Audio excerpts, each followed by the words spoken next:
سەر لە نوێدۆسی سپیکردنەوە و بردنەدەرەوەی پارە لە عێراق و هەرێمی کوردستان دەخرێتەوە بەرباز. بەپێی ئامارە فەرمیەکان لە دوای ساڵی 2023ەوە زیاتر لە 100 ملیار دۆلار بە نایاسایی لە عێراق براوەتە دەرەوە. لەو ڕێژەیەش زیاتر لە 13 ملیار دۆلاری لە هەرێمی کوردستانەوە بووە. سپیکردنەوەی پارە خۆی دەبینێتەوە لە گۆڕینی پارە لە سەرچاوەیەکی نایاسایی بۆ سەرچاوەیەکی لە ڕوخساردا یاسایی. شۆردنەوەی پارە، گەندەڵی سیاسی و ئیداری و دارایی و دەست بەزەراگرتنی کورسی دەسەڵات، دروستبوونی کەمینەیەکی ملیارلێر و زۆرینەیەکی هەژار و پاشەکشەی گەشەی ئابووری لێ دەکەوێتەوە. هەریەک لە بەرپرسانی باڵا، مافیاکانی مادەی هۆشبەر، بازرگانانی چەک، گروپەکانی بازرگانیکردن بە مرۆڤەوە بۆ شەرعێتدان بە دەستکەوتە دارایەکانیان کاری شۆردنەوەی پارە دەکەن. لە هەرێم چۆن پارەسپی دەکرێتەوە و ڕەوانەی دەرەوەی وڵات دەکرێت. بە گوێرەی بەدادەچوونەکان بە پاڵپشتی کەسانی دەست ڕۆیشتوو لە ڕێگەی بەشێک لە نووسینگە و کۆمپانیاکانەوە بە پاساوی کڕینی شتومەک لە دەرەوە پارە ڕەوانە دەکەن، دواتر شوقە و ڤێلای پێدەکردن و کاری وەبەرهێنانی پێدەکەن. پەرلەمانتارێکی عێراق شێوازێکی مەترسیدار و نوێ بۆ سپیکردنەوەی پارە لە سلێمانی ئاشکرا دەکات. کەسێک بە پشتیوانی بەرپرسان پارەی سپی کردوێتەوە. لەوبارەیەوە سۆران عومەر پەرلەمانتاری عێراق دەڵێت کۆمەڵێک هاوڵاتی لە لقی سلێمانی بانکی شەرق الئەوسەد هەژماری بانکیان کردوێتەوە بەبێ ئاگاداری خۆیان و بە بەڵگەنامەی ئەو هاوڵاتیانە 10 کۆمپانیا دروست کراون و دۆلاریان لە بانکی ناوەندی کڕیوەتەوە. دواتر لە ڕێگەی مەرزی باشماخ بە فاتورەی بانکی تەزویر بە بیانووی کڕینی کەلوپەل پارەیان بردوۆتە دەرەوە.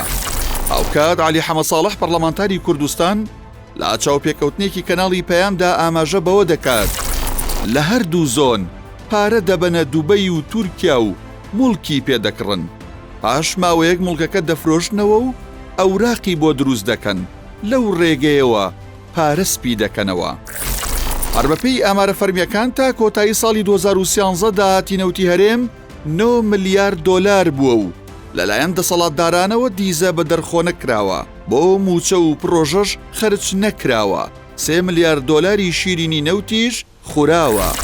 ئەمە جگەلەوەی لە دوای فرۆشتنی نەوت بە سربەخۆ لە 2014 بۆ 2022 داهاتی نەوتی هەرێم 72 تریلیۆن دینار بووە و بەشێکی کەمی بۆ موچە و پرۆژە خەرج کراوە. بۆچی سانسۆرێکی بەهێز لەسەر ناردەدەرەوەی پارە لە هەرێمی کوردستان بوونی نییە؟ دکتۆر ئەحمەدە نۆر سەرۆکی دەستەی دەستپاکی هەرێم لە لێدوانێکی ڕۆژنامەوەنیدا ڕایگەیاندووە زۆر قسە لەسەر بردنەدەرەوەی پارەی هەرێم بە ڕێگای نایاسایی کراوە، بەڵام تا ئێستا هیچ بەڵگەیەکی فەرمیمان لا نییە. سەرۆکی دەستەی دەستپاکی هەرێم ئاماژە بەوەش دەکات سانسۆرێکی بەهێز لەسەر ناردەدەرەوەی پارە نییە، مەگەر ئەو وڵاتەی پارەکەی بۆ دەچێت خۆی کۆتوبەندی هەبێت.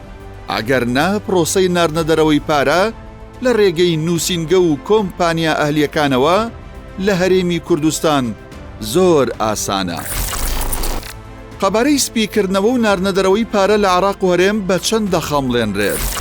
بەپێی راپۆرتی لیژنەی دارایی پەرلەمانی عێراق لە خولی سێیەم لە نێوان ساڵانی 2006 بۆ 2014 112 ملیار دۆلار بە شێوەی نایاسایی براوەتە دەرەوە. بەپێی بەڵگەنامەکان لەو 112 ملیار دۆلارە 13 ملیار دۆلاری لە هەرێمی کوردستانەوە بە ڕێگەی 5 بانک براوەتە دەرەوە. هەرسەبارەت بە قەبارەی پارەبراوەکانی عێراق، دکتۆر بەرەم ئەحمەد ساڵح سەرۆک کۆماری پێشووی عێراق لە مانگی 5 ساڵی 2021 ڕایگەیاند لە دوای 2023ەوە لانی کەم 150 ملیار دۆلار بە نایاسایی براوەتە دەرەوە. هۆکاری نەبوونی یاسایەکی تایبەت بە گێڕانەوەی پارەبراوەکان چییە؟ لە عێراق و هەرێمی کوردستان تا ئێستا یاسایەکی تایبەت بە بەرەنگاربوونەوەی شۆردنەوەی پارە و پێنانەوەی پارەبراوەکان لە بانکەکانی جیهان نییە.